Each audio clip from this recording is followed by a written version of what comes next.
Welcome back, besties, to the FanTEAsy podcast, where two besties spill all the delicious tea on the books we read. I'm Callie, and my bestie is obviously Montana. We are so honored and excited for our special guest today. But before we get into that, Montana. Oh, oh my God. Wait, I want to throw you for a loop because now I just had a thought. Okay, so let's go. Instead of us era, what Star Wars era are you in? I fucking knew it. The moment you said, "Oh," I'm like, this bitch is gonna make me put it in Star Wars. Oh my God, I love that. I just thought of that. Oh, yay. You have to still, I know you picked it out, so go ahead and tell me your actual era, but then tell me your Star Wars era. Well, I'm gonna do Taylor Swift first because it's not as cool as Star Wars. I know, that's fine. Say that. Folklore. Oh, okay. Not where I thought you'd be. Folklore, witchy, whimsical era. Yeah, a little bit of Evermore in there. Mm-hmm. I love folklore, and specifically for Exile, but it's also August, So and good. Yes, October has started. October. Also, I fear I'll forever only be in one era. I know. It kind of doesn't feel like a legit question, but go ahead. Because we're both going to say Revenge of the Sith. I feel like there would be days that I would say Attack of the Clones, though, too. Attack of the Clones is real good. And honestly, with me starting Obi-Wan last night, I'm really loving it. Like, you're kind of in that era. Yeah. So Revenge of the Sith and Obi-Wan Kenobi. Okay, solid. Okay, Taylor Swift era. And Taylor Swift and Star Wars. Taylor Swift, I'm in Reputation for reasons that you already know.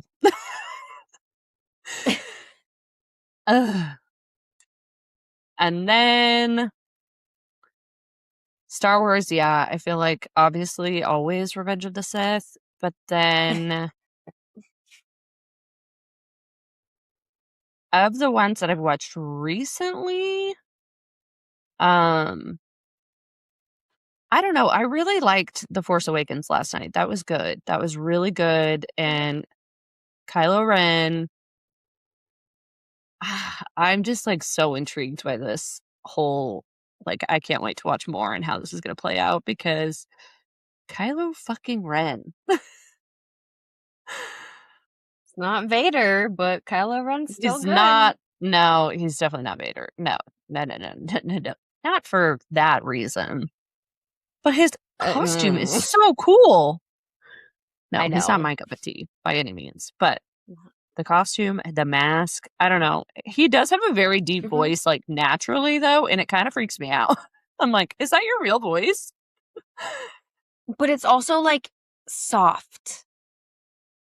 He's like, but I can't. There's no light in me. Yeah. I will avenge you, grandfather. And you're like, where's the passion?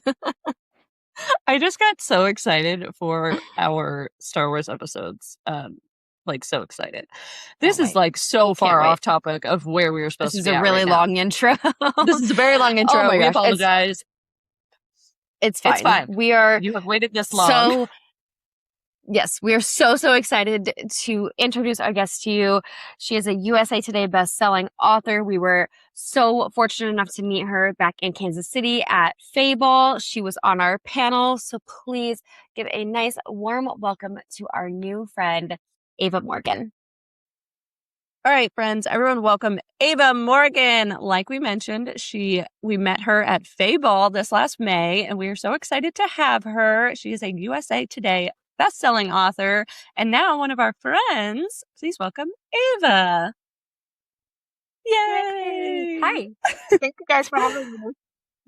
Oh my gosh, we're so thrilled that you're here. Yes. And 2 times in getting 1 to sit down and chat with you again. We love that. Mm-hmm. It was actually kind of hard coming up with questions because we were like, we loved chatting on the panel, but we were like, if we would have had more time, we could have like really picked your brain on some very specific things. But we were like, that feels overwhelming. So let's go a little more basic so that our listeners can also get to know you. And so we just thought this would be a fun way to do it. Yeah. Yeah, that sounds great. I love that. So before we get into like the nitty gritty stuff, why don't you just start by telling us about yourself? Well, let's see. I'm Ava Morgyn. I am the author of The Witch's Bone Hill, The Bane Witch, Only Spell Deep, and Magic for Crosswise Witches, which is coming out in March. Those are my adult titles. I had 2 YA titles before that, Resurrection Girls and The Salt in Our Blood, that were out with Albert Whitman. And but I've been writing and pursuing publishing for a lot longer than I've actually been published. So sometimes it's funny because I feel like a new author and a baby author in a lot of ways, especially compared to my contemporaries, like other women authors that I know who are close to me in age. But I've been writing for as long as a lot of other authors have, right? Like I've been pursuing it for as long and I've written a lot of books. It just took me a very long time to get something picked up. So that's part of the journey for sure. We're excited that you did, though. Yeah. Yes. Yeah, me very. too. And all of my adult books feature like witches, witchy women, magical, contemporary vibes. We love it. They're a lot of fun, I think. We love it. Yes, we do. It's totally the vibe. It's really funny. Before Fayball, when we were just kind of prepping, we were going through the list of authors as to who we were like, well, we really want to like try and reach out to certain people throughout the day. And I saw your video and then I like saw the announcement post. I was like, Callie, look at her. She's so cute and witchy. And then Callie's so like, that she's on our panel. I was like, oh, well, even better. She did. I was like, put that video in front of my altar. So there was a little bit of my altar in the background. Yes, I noticed. I was like, oh, she's so cute. I love that you're like bringing your own personality into it too. That's great. Yeah. So since you are so witchy wonderful, something we normally do on the podcast, but we kind of adapted today for you because we thought it would be more fun. We normally pick like a Taylor Swift era to like describe our mood or our day or what have you. But we thought it would be fun if you were to pick a tarot card for your mood or like your era. Oh, I love that. I love that. I'm a longtime tarot reader. I read tarot professionally for a long time. And I actually have, I mean, as much as you can have a certification and something like that, I kind of think these things are silly, but I have a certification as a master reader and teacher of tarot. Oh, that's amazing. So I love tarot. And I would have to say if I had to pick a tarot card for where I'm at right now, it would be Queen of Cups. I'm a very Queen of Cups kind of place at the moment. Okay. I like that. It was a little bit thin for me, and I am about to start. I've been working on my next book, but I get interruptions come along. You have to stop, put it down to work on other things. And so I'm about to dive back into that. And being in the flow of drafting when I'm writing like that feels very kind of channely almost, like you're channeling something in a way, or kind of being in sync with and in alignment with like your more psychic side. There's something about it that feels like that to me. So yeah, you're really like in tone with your intuition at this point for it. Yeah. I love that. Ooh, yeah. That's good. We were discussing it yesterday and we were like having to figure out, we're like, well, obviously it was our moods yesterday, but I'm like, where are we sitting? And I told Callie, I'm like, I don't even know. I think I'm sitting with Star right now, but like today I'm thinking strength. I don't know. It's just everywhere. It just changes. It does bounce around. More than one card applies usually. Oh, for sure. They really just do. Depending on what's going on in that moment. So yeah.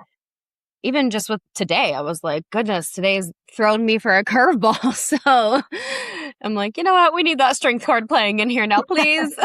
Right. Yeah. So, in reference to all of your books, which book has been the most fun to write so far? Probably the one that I have coming out in March, Magic for Crosswise Witches.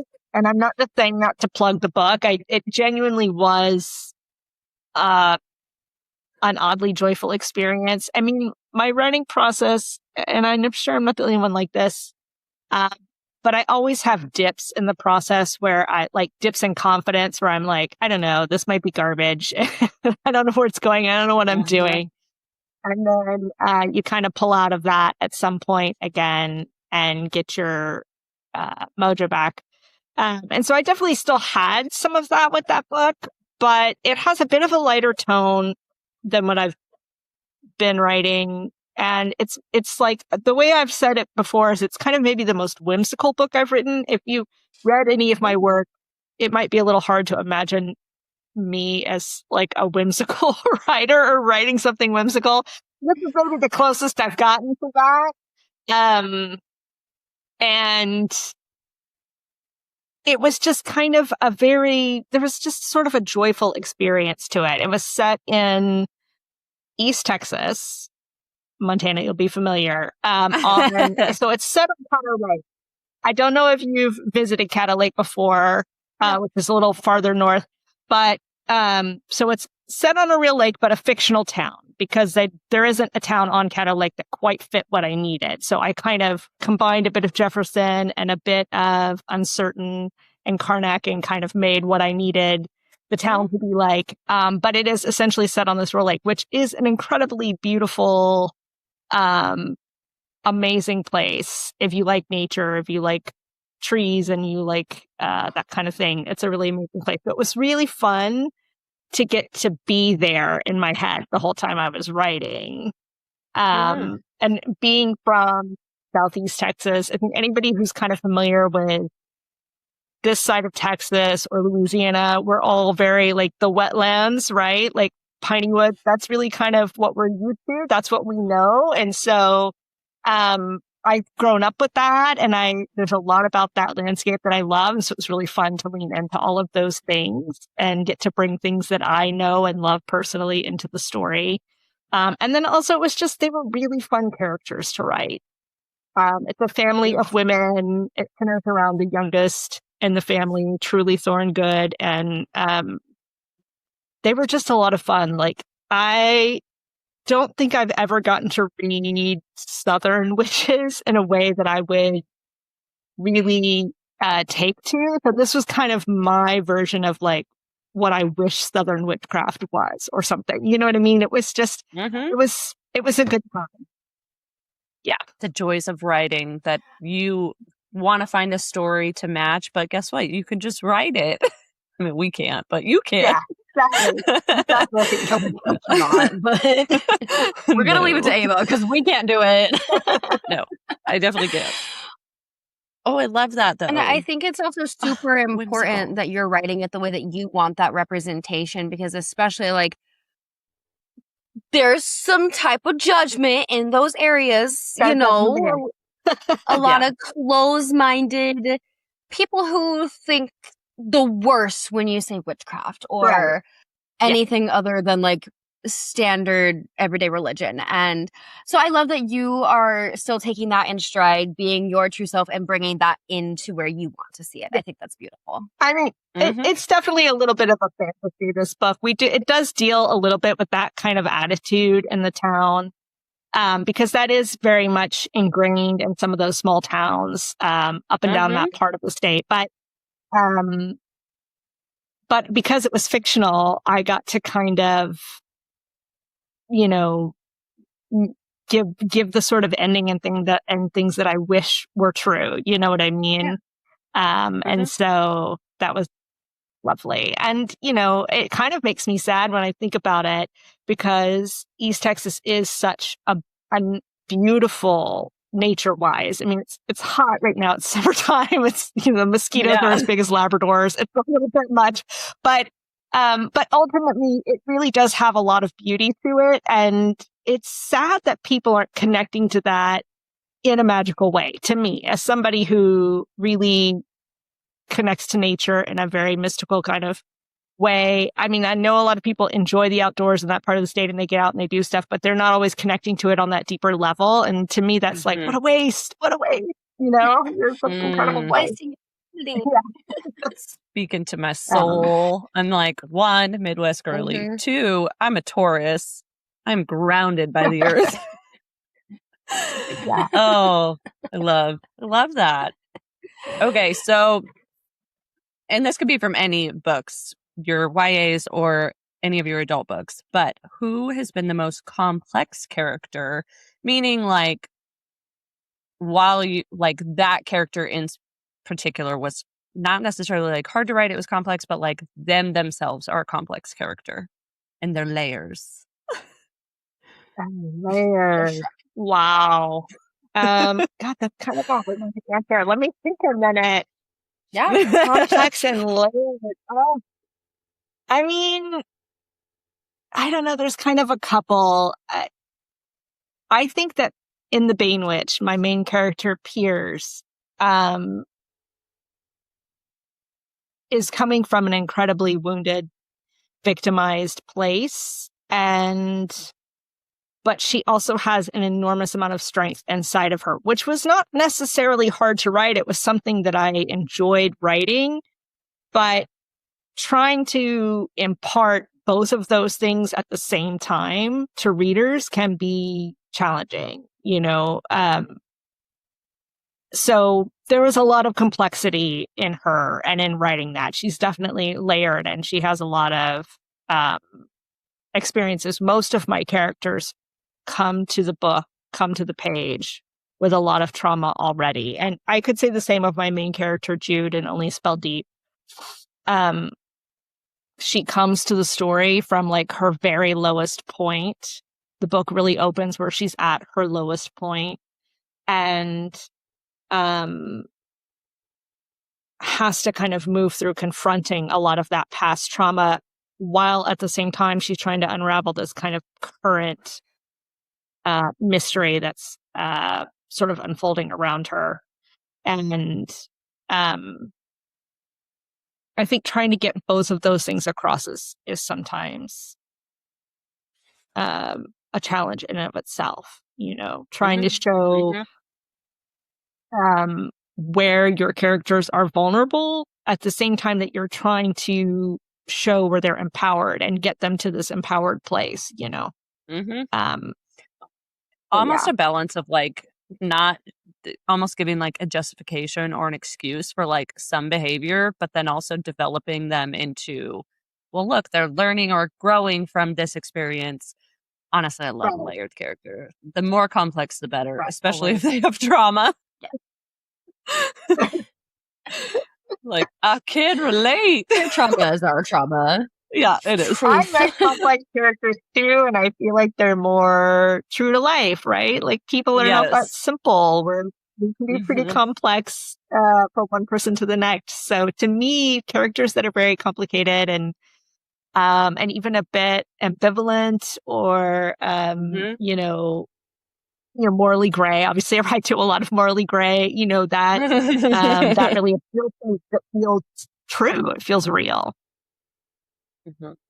It's true. It's just sticking with actual themes of life while still creating your own world, which is so cool. But speaking of your own world and a new world, so you do have a book coming out in March. We cannot wait. But what can you tell us about your new book, Magic for Crosswise Witches? Well, I never know exactly what I can say and what I can't say. I'm usually a ask forgiveness later rather than permission first kind of girl. So far I haven't gotten into a trouble. It is set on a real lake in a fictional town in East Texas. It's an incredibly atmospheric setting, which is a particular passion of mine. I think I write settings well, and I really enjoy settings that are very atmospheric and bring a lot to the story, just in and of themselves. And so this setting is very much that way. I like to say that it's the Swamp Witch novel I was born to write. Yes. And I was like ready for some Swamp Witches. Swamp I'm like, we don't have enough Swamp Witch novels. We need some Swamp Witch vibes. And so I decided to write that. But it is sort of like a witchy take on a Southern Gothic novel. I think if you've read my first release with St. Martin's Griffin, the Witches of Bone Hill, it reminds me of that book in that it's got a little more humor, it's got a little more levity than like the Bane Witch and Only Spell Deep both get pretty heavy. This still tackles and deals with some serious dark issues. That's kind of commonplace in all of my work. But it's kind of wrapped in this package that's a little cozier maybe than what people are expecting from me, and with these kind of quirky characters, like, and some, like I said, some whimsical details that I think are fun and different. It's based on an animistic magic system, so witches operate by forming bonds with spirits, and they give offerings to spirits who then enact the magic for them, essentially. And in this family, in every generation, there is one witch who has what they call pure magic, meaning she has the ability to create, transform, alchemize, manifest purely out of herself and her own soul reserves, not just strictly from her bonds with spirits, with the spirit world. And the spirits are all kinds of spirits. They're animal spirits, and they're plant spirits, and they're human spirits, and they're spirits of things that maybe she didn't even know what they were before. And so that magic system was so much fun to write. So much fun.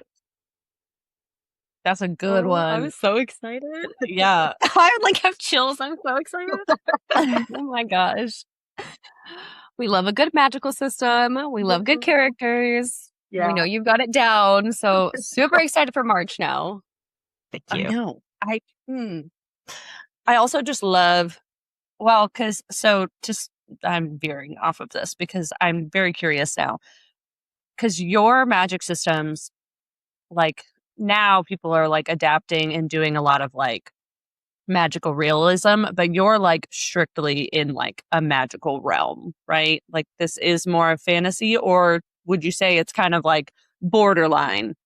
Like, it could be. I mean, it's a contemporary setting with fantastical elements. So, okay. I mean, I think a long time ago we were pitching my work as magical realism, but I really think magical realism has been, as a genre, kind of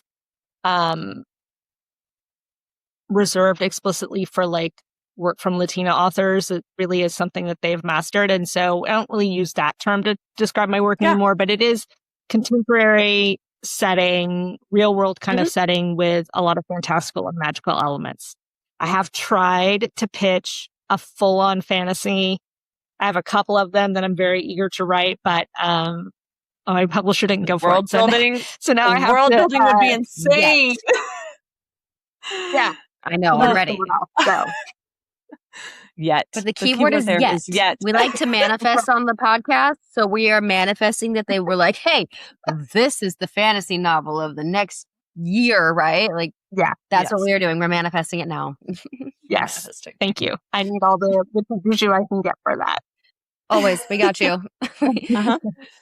It's usually like, we're manifesting a meetup or whatever. No, this is important. Like, of course, we would love to see you again, but priorities.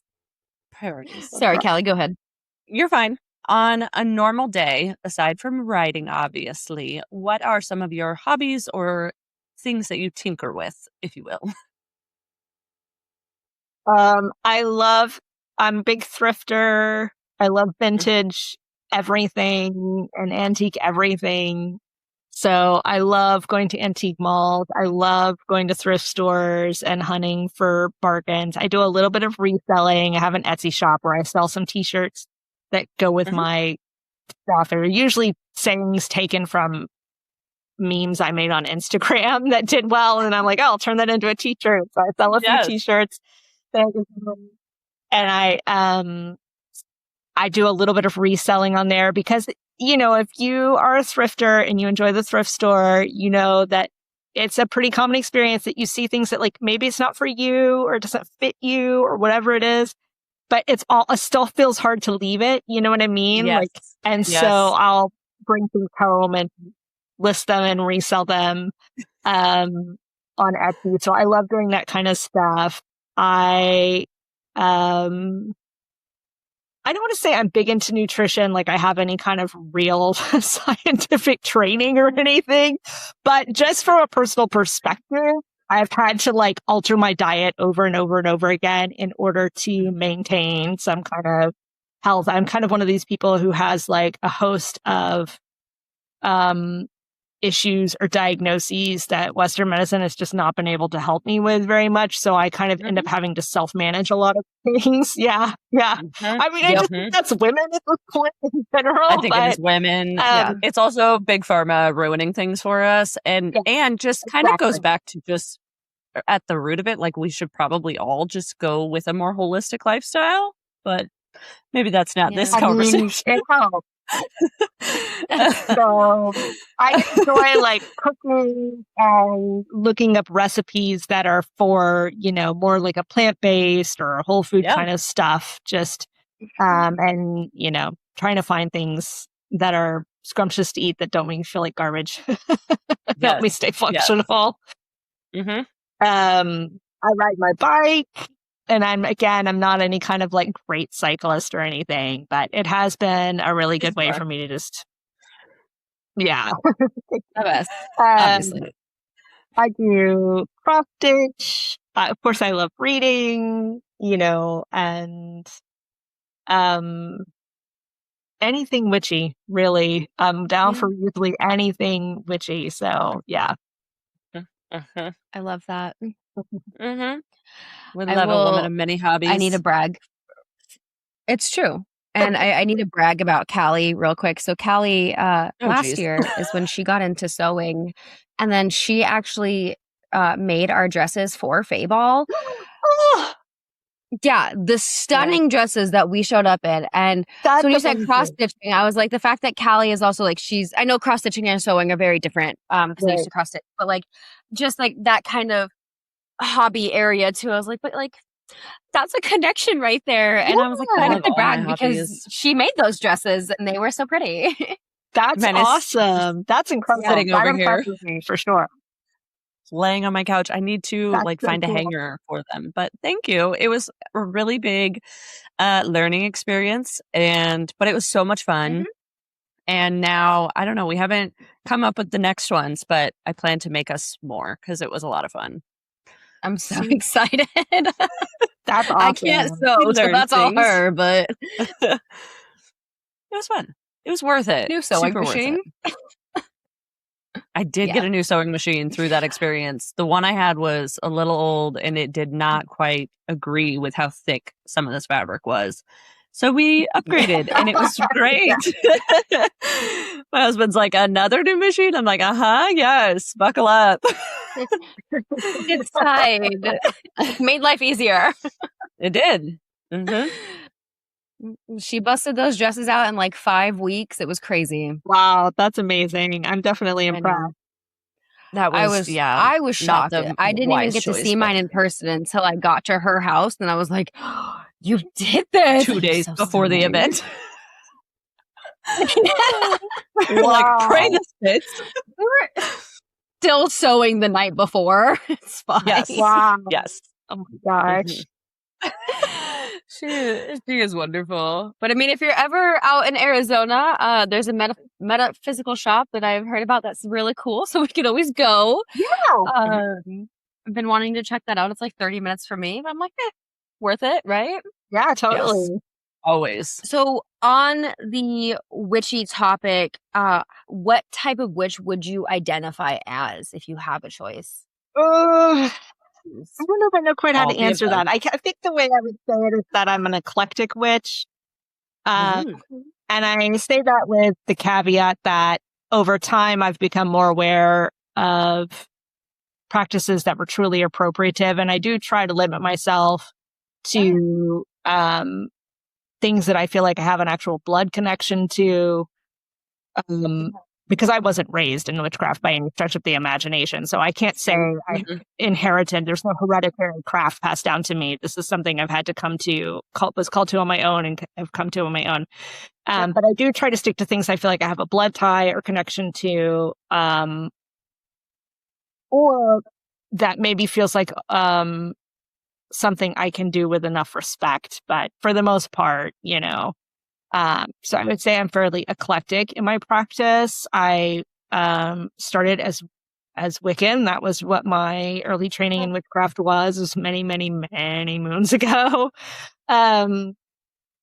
And I've had covens. I've ritualed on my own. I've kind of run the gamut. And,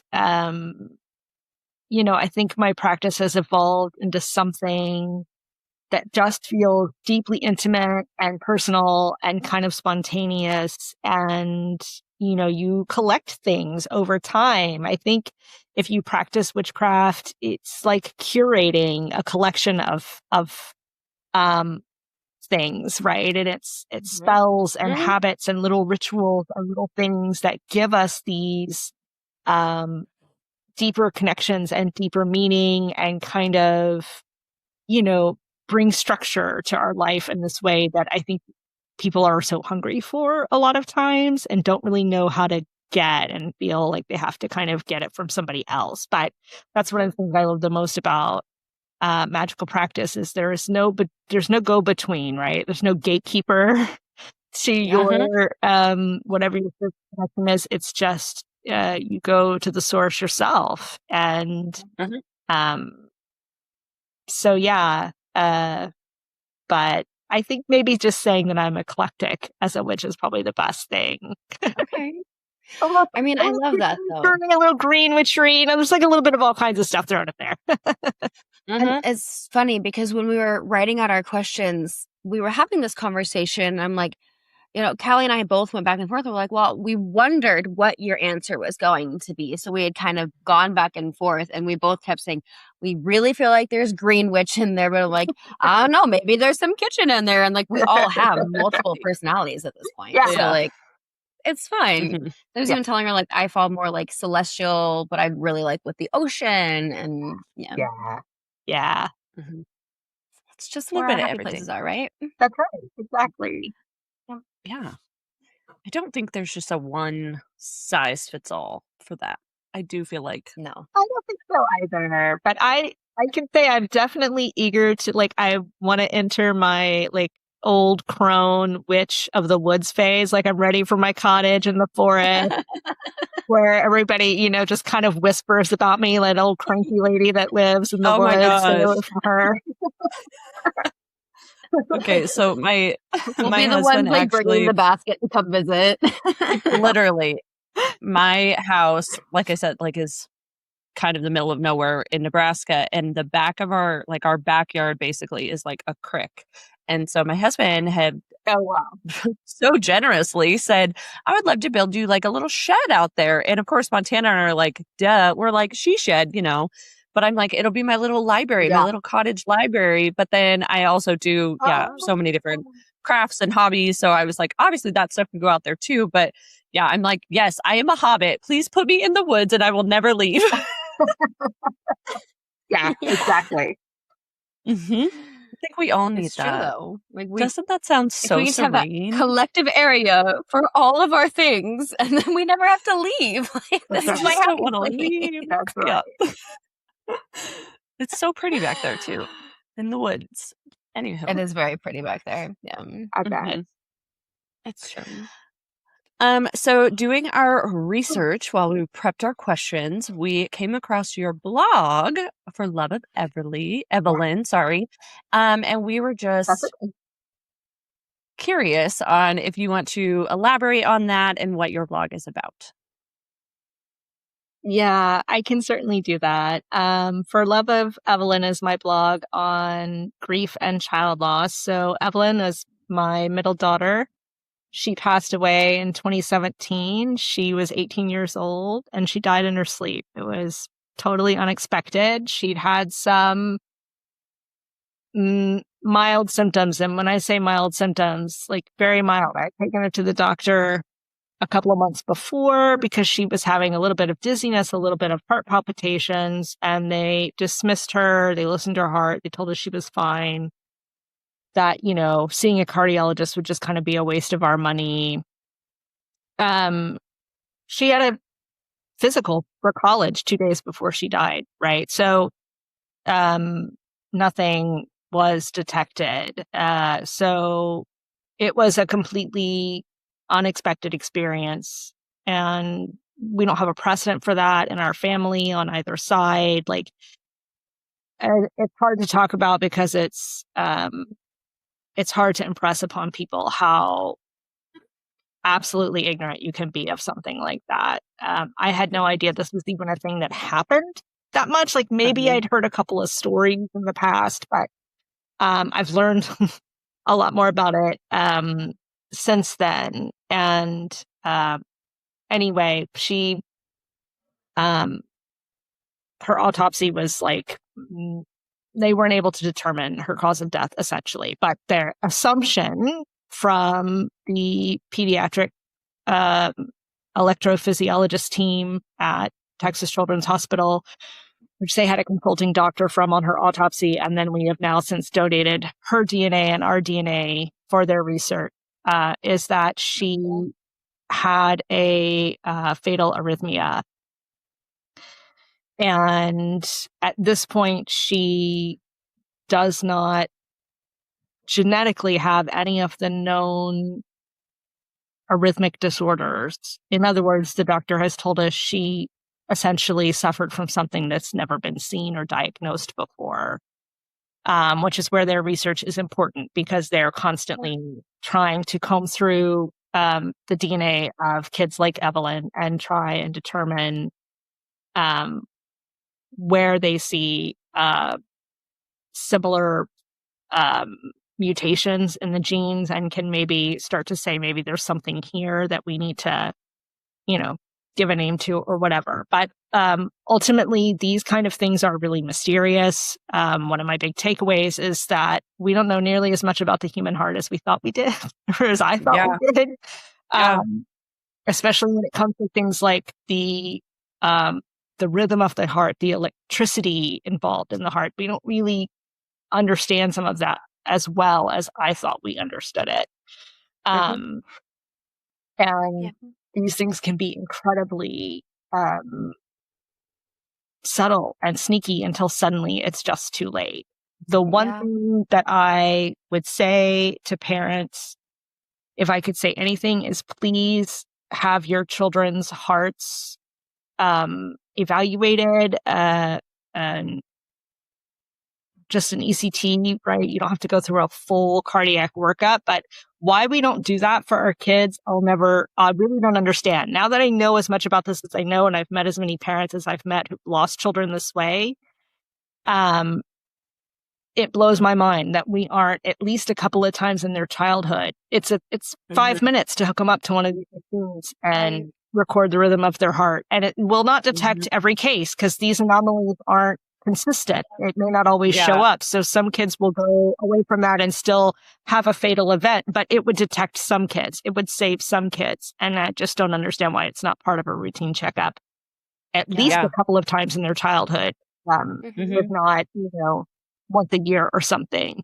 The doctor who we took her to 2 months before she died had an ECT machine down the hall that they could have just rolled down easily but instead she just listened to her heart and she said, oh no, her heart sounds fine. Well, I didn't know at the time. I thought that was enough. I didn't know that you could hear something like that. Yeah. So, and for the inconsistencies, I did read your story and Evelyn's story, and we are so very sorry. But I think that your blog in general, sorry, I'm not emotional. I know, I'm like trying so hard to keep it together right now. It is just part of it. I'm so sorry. I'm not trying to. But your writing and how you speak about grief and just what healing looks like and how there's different phases. truly, your blog is amazing. And so I think people should be aware of it. As hard as it is that you had to come to that to share this part of your life and your story, and Evelyn's story. But your writing is beautiful, and your grief. Montana and I are both going through different grief journeys in this season of life as well. Yep. I lost my dad, let's see, 7 years ago, and then she lost her grandpa 2 years ago. So we are with you in our grief, but thank you for sharing your story. And as a parent, you know, we both have children. Yeah. And Montana has a very special needs child who is the sweetest little boy. And advocating for him is like, obviously, like, so very important because the situation, but just even kids that you think you go in for a normal checkup and you think they're good. Like her story, going and like getting an, okay, she's fine, to not be, is just horrendous to me. I feel like it is. It's just a failure. It's a hard thing to imagine. Yeah.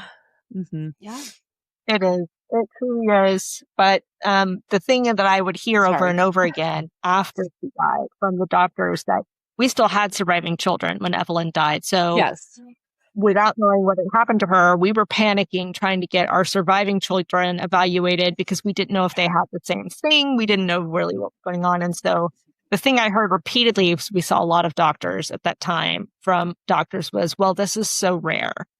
And my response to that always was, it's not rare enough. And it's not rare enough. It is one of the number one killers of children on campuses in the world. Like it is rare, but it's also not as rare as people think it is. I think that's a statement we make to distance ourselves from something that feels incredibly scary. And so, and the truth is they can be saved. Kids with arrhythmias can be saved. They don't have to have a fatal arrhythmia. They don't have to die. They can implant something into their heart that would bring them back to life the second their heart stops. So if we just knew, right, if we had some kind of screening, and again, like you said, they wouldn't catch everything back anyway. My grief blog is really my gift to the child loss community, because grief and death are things that we're very phobic about in our culture and we don't talk about enough. And when you have a loss that big and that destabilizing, you are really alone. You are really alone in that. I'm so sorry. I can't get emotional. I can't talk about it without crying. But and that sense of aloneness is so devastating. There are these secondary losses that come with losing a child that you don't anticipate or expect. There are people who exit your life because they can't deal with what you're going through. And there are changes that happen to who you are fundamentally as a person, to the way your body responds to things, to the way your brain works. The trauma completely rewires your nervous system and your brain in ways that people around you don't really understand or comprehend. And it's an incredibly isolating experience. So when grieving parents find each other, it's kind of this thing where you just latch on and hold on to each other because you know that the other person, they get it. They know what it's like and how hard you're fighting to stay here every day, because it is a fight, especially in the beginning. It is an absolute fight every day to keep yourself here and to stay grounded and to keep showing up and to try to find your way back to some kind of life that you can live and be grateful for. And so being able to put my opinion and vulnerability out there, because writing is the thing that I have and the thing that I do. And being able to put that out there in a way that other grieving families who maybe will never get the chance to meet me can find and consume and know that they're not alone is it's my gift to that community. Yeah. Honestly, though, that is a special gift because writing is a huge passion and talent of yours. So I think that you're utilizing that to the best of your abilities. And, you know, like Callie said, we did kind of read through some of it, and it's just so, it's hard. but it's beautiful because you do that community, you do that loss, and you do your daughter justice, because I don't think many people could actually do that and put it into words where it is relatable to other people without just sounding like an incoherent mess. Yeah. And then No, also it's just very going beautifully through the done. actual trauma of it too. That's a whole other thing. So you're not only helping people, because obviously loss happens in many ways, but the way that it has happened in your life, and then even the losses that Callie had said we were going through, like all of them have been very traumatic forms of loss. Yeah. Mhm. Yeah. So it's just a whole other world that people don't even understand. So the fact that you can write it out so beautifully and help others find that hope to get through day by day is wonderful. And I think you're doing everything that you should be doing. It really is. Like, when you go back to the core of like humanity, like, we need community. We need people that have like experiences and have walked similar paths. Not to say that like you need someone that has experienced this exact same thing, but just finding people. And yeah, sometimes it is like, you know exactly what I am saying and what I am feeling. And that's great too, because I mean, it's just hard to, I feel like it is a very, taboo thing. And not, this is nothing against my husband whatsoever. But he, the other night, had said, I don't know why, people like to talk about death. Like, I just feel like I don't want to share that. And I'm like, the polar opposite. I'm like, but I need to talk about it because it's part of healing. And I feel like that's the case with a lot of people. They just don't know how to communicate and articulate the thoughts that they have or the feelings that they feel. But you're doing a very wonderful job, and we're glad to have found the blog, is what we were saying. Yes. Well, I'm Cheers glad. aside. Yeah. Both of your grief journeys as well. Sorry to like it's it's true. important And to give voice to our pain. turn this into a cry section. I know. God. Well, Sorry. even like Callie said, I have a special needs son, and one of his diagnoses is he has very aggressive epilepsy, and he is a very high risk for SUDEP. And so that's already terrifying. And then reading yours and Evelyn's story, and I had no clue that this could happen up to 18. I always thought it was like SIDS and that like early childhood development. So honestly, that's also been super educational, and just like, it's my fear all the time. And I know it's Callie's fear being like auntie to my kids. And it's just like knowing that other people out there do understand that fear, and then you're educating. It's wild. Yeah. Thank you. Thank you. You're doing great. It's not easy, but you're doing great. You are doing so wonderful. I know. We just love you. You're great. I love you guys. I met you guys at the paintball. Also, the this is second a common I thing. was like, oh my God, thank you. I told my daughter after you left the table, I was like, I just want to put them in my pockets and take them home with me. Well, thank you.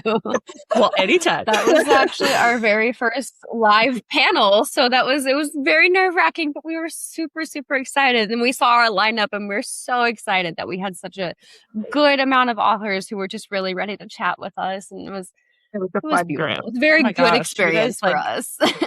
Blew us away. Like, we had prepped our questions literally like till 4 a.m. the night before. We were like so stressed. We were like, we just want to ask like really, interesting questions that these authors can just like really elaborate on. And you guys were phenomenal, to where we like got done and we were like, holy shit, did that just go really well? And then a couple girls came up to us afterwards, and they're like, we just want you to know, like, your panel was like so good. It was the best that we watched all day. Like, your questions were interesting, and oh my God, it just solidified that we're like, okay, we did decent.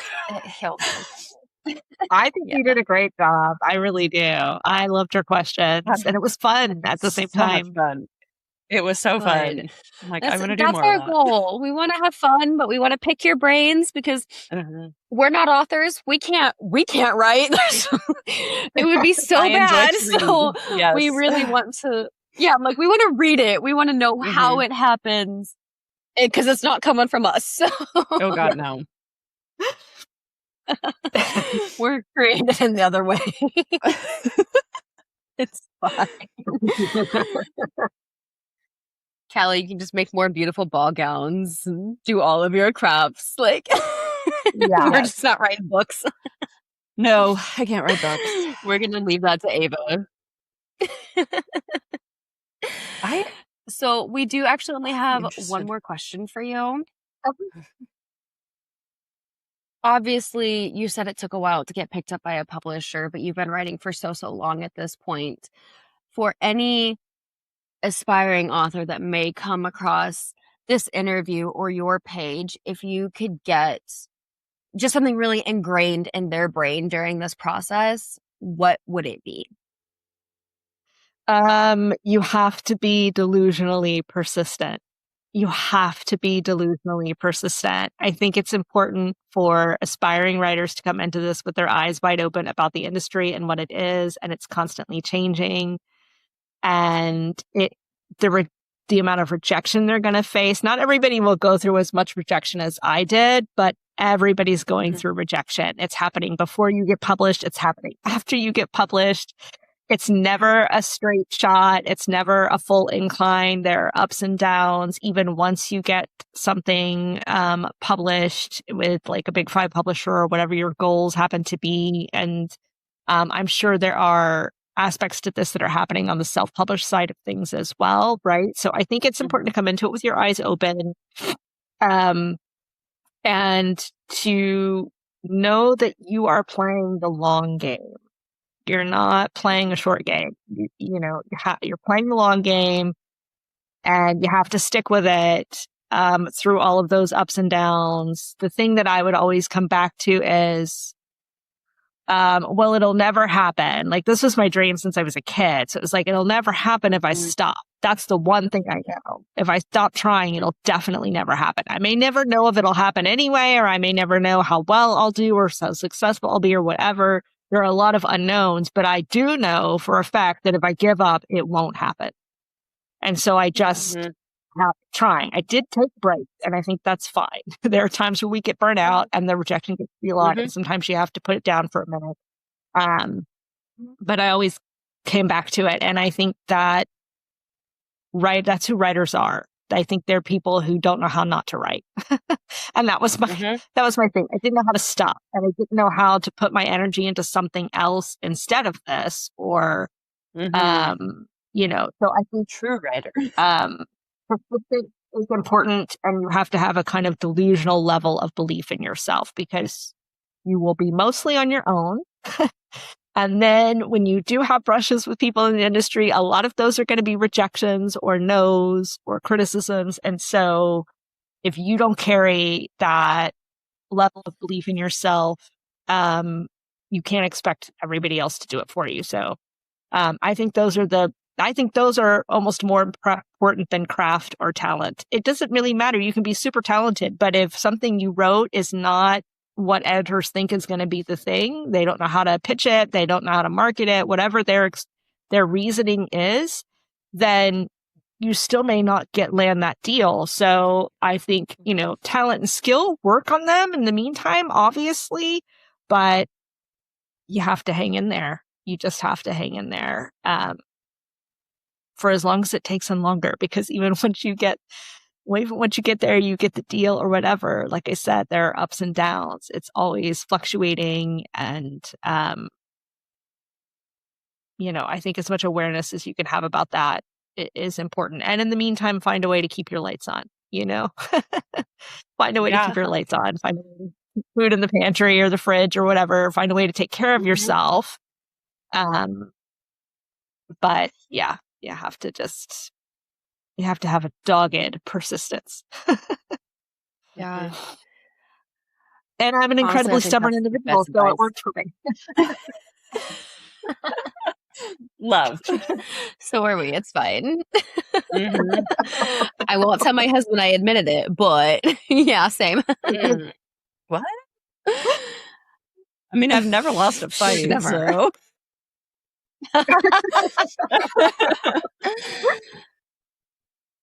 I will say, I think that's some of the best advice that we've ever heard given in an episode. I think so too. Yeah, that was it was Most people super come through it well as a thought out. dream and they're very starry-eyed about the whole thing. And I was like that for a long time. And you want to have some of that. You have to protect that in yourself somewhat. But, the truth is it's going to require a lot of you and just have to have the stamina for that, Mm-hmm. Yeah, for sure. It does take a lot. Like we said, I mean, that's you know not, what? If anyone's gonna do it, it's you. yeah, not anything in my wheelhouse, but we appreciate all authors, especially you, pursuing that and just keeping going because, one no could lead to a yes, a month later. You just never know. So you have to keep trying. Right. And then we get to reap the benefits and read wonderful works such as yours. And so, That's right. we love it. We love it. Just We're keep it working coming on our 'cause library. we're ready. Yes. We're building, obviously. Uh-huh. Yeah. The library cottage, it will be here in due time. That's right.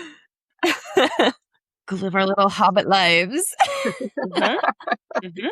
See, Callie, you need to watch Lord of the Rings and The Hobbit. So we could just Oh, bring gosh. that aspect into our lives. Yes, that's next. She's making me watch Star Wars right now. I've never watched any Star Wars, so I'm going through that right now. And it has been a journey, an emotional journey, but a journey. And I do really, really enjoy it. I don't know why it just never, no one in my family really enjoys fantasy or sci-fi or really anything that's too out there but me. And so I never have anyone to watch with. So I'm just watching by myself anyway because I've heard they're great and I'm loving it. Yeah. Yeah. I was a kid in the 80s, so I grew up during that, the 80s had this like tremendous dark fantasy trend that was happening. And so nobody in my family was really into that stuff either, but it was just there and available to me, and I obviously as a kid, so impressionable and like just absorbed all of that and walked on really quickly. And so it's a great journey. I mean, I saw 4, 5, and 6 growing up in my childhood, but it really just like it wasn't in my family. No one was really interested in that. So it was like I would be at daycare and we were watching it and just things like that until I became an adult. But I crazy that 19 is an adult, 18, 19, but you know what I mean? Like an adult. And I had made some new friends. Then I'm like, okay, well, we're watching Star Wars. Oh my gosh, I wasn't allowed to watch Harry Potter for religious reasons. Now I'm going to watch Harry Potter. And like things have just like, I wish I would have had them in my childhood. And so now I'm like, hey, children, enjoy this too. Because I don't want you to miss out on this magical feeling. Yeah. Yeah. Well, the benefit to being Generation X or a kid in the 80s was that in addition to having that stuff just there, we also had parents who were mostly not supervising us. Yes. So a large part of our childhood was just, kind of being a feral kid and doing whatever you wanted. So my parents certainly wouldn't have approved of a lot of what I was reading and watching, but they weren't really paying close attention. So I just got to enjoy it all anyways. It worked out really well. Yes. And I think, I don't know, it is, although, there's so many new movies to the Star Wars world, going back when I watched in like chronological order. So I watched the prequels and then the originals. And it just feels very nostalgic, I think, even though I didn't watch it as a child. Going to 4, 5, and 6, which were set in the 70s and 80s, I'm like, oh my gosh, what a time. Like, these are iconic. Like, I can totally see how they like took off. They're so good. Yeah. It's just so fun. So, that's the journey. We do all kinds of weird things. That's just where we're at these days. Yeah, it is. If you need us, we're just on the phone 2 hours a day. Like, all right, let's talk about this new movie you just watched. Okay. We're on this journey. So, yes. Yeah. It's great. I mean, I started Obi-Wan last night. So, it's just really consumed our brains. So. all the good things. But this was so much fun. Thank you guys. It was fun. I really appreciate y'all having me. Yes. No, thank you. We appreciate you for gracing us with your time. It was absolutely absolute blast. Super excited we got to sit down and chat again because it was so much fun getting to talk to you back in May, but having this one-on-one, getting to know you better was amazing. Yeah. Yeah, I agree. Hopefully the next book event we can meet up again. Manifest it. Put it out in the universe. Let's go. That's what we do. Yeah, right. That's what we're doing. But for all of those who are listening or watching, if you have not followed Ava, I don't know what the heck you're doing. You need to go do it right now. Like, leave this episode, go follow her on all the socials, keep up, start reading all of her books. Go support this amazing woman. You know, that's what we're doing as well. But Ava, thank you so much. This was beautiful. Yeah, absolutely. My pleasure, honestly. All right. Well, hopefully we will chat soon, but have a good rest of your day. Okay. Bye, ladies. Bye, Ava. Bye.